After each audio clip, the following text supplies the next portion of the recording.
I'm Brianna, and today I'm going to teach you about the myth of the rape of Persephone and how it reflects ancient Greek society. Let's dive in. First, a brief recap. There are many variations of the myth, but here's the main gist. Hades, the lord of the underworld, sees Persephone, the goddess of spring. Persephone is the daughter of Demeter, the goddess of agriculture, and presumably her married brother Zeus, the thunderbolt-wielding king of the gods. Talk about a messed up family tree. But anyway, Hades decides he must have her as his bride, so he asks Zeus for Persephone, and Zeus agrees. But knowing that Demeter won't willingly give up her daughter, they hatch a plan.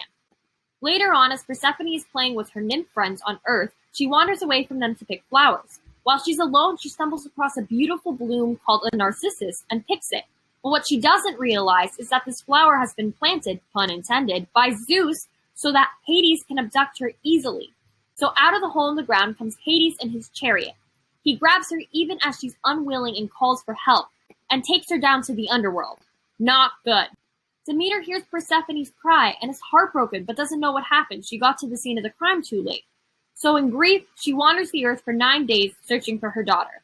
Finally, she learns from Helios, the sun god, that Persephone is in the underworld, and enraged, she lets the earth grow barren, plunging mankind into starvation and cutting off the gods from mankind's offerings, which they depend upon. Not good. Zeus realizes he must appease Demeter or mankind will die, so he sends Hermes, the messenger of the gods, to the underworld to negotiate with Hades and return Persephone. But Hades doesn't want to lose Persephone, so he tricks her into eating underworld pomegranate seeds so she'll have to return. Hermes takes Persephone back up to Earth, where Demeter and her have a lovely reunion before realizing they've been punked. Because Persephone ate the seeds, she must go back, but Demeter won't let the Earth live if her daughter is in the underworld. So a compromise is struck. 2/3 of the year, Persephone lives on Earth and everything flourishes. 1/3 of the year, Persephone lives in the underworld and a depressed Demeter lets the Earth die. And that's how we got seasons. Now why does all this matter? It matters for a few reasons. The first is that the myth represents fertility in ancient Greece and shows the power of motherhood. Let's talk about fertility first. Persephone is more than just the goddess of spring. Because she goes down to the underworld and comes back to Earth, she's basically the manifestation of life itself. Her comings and goings give death and rebirth to the earth. In Greek society, this concept of fertility and praying to the goddess who controls it is a pretty important thing when you're a Greek farmer and want a plentiful bounty, or you're Greek and enjoy eating in general. So this myth's fertility purposes were pretty vital to Greek society.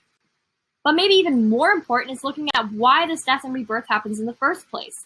This change in seasons only happens because of the love between Persephone and Demeter.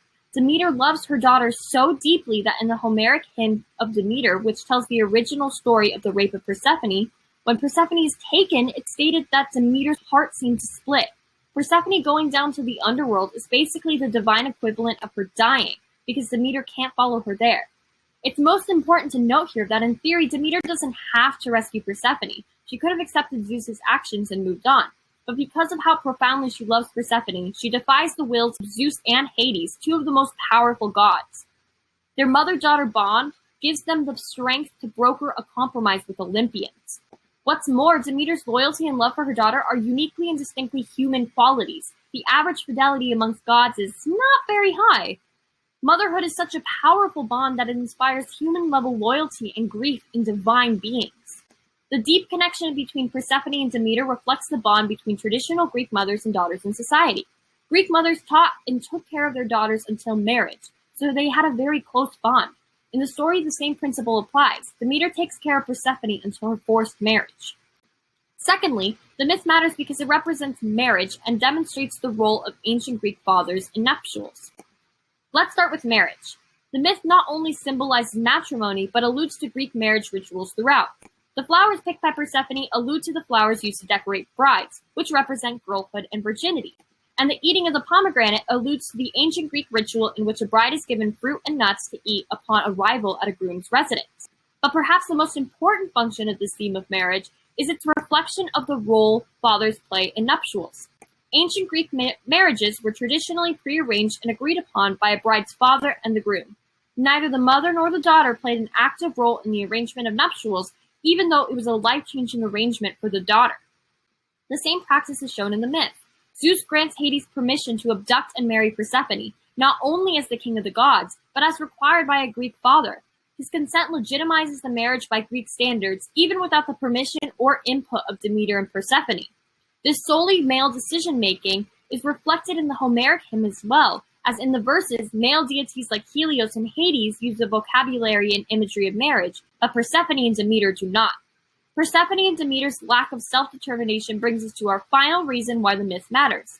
It reflects the lack of female independence that existed in patriarchal Greek society and the ways in which women took back their autonomy.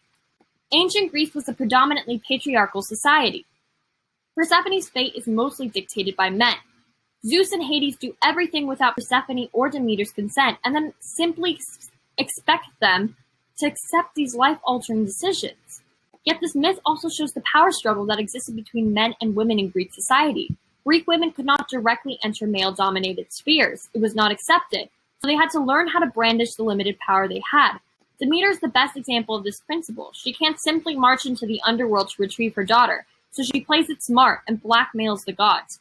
She carves power for herself where she should have none. The myth also affirms the power of female solidarity. Demeter and Persephone's bond empowers them, and Hades waits to kidnap Persephone until she is isolated from other female nymphs. The myth clearly shows that there is power in women sticking together and greater female autonomy for it. The women in this myth, for all that they are restricted, are not wholly powerless.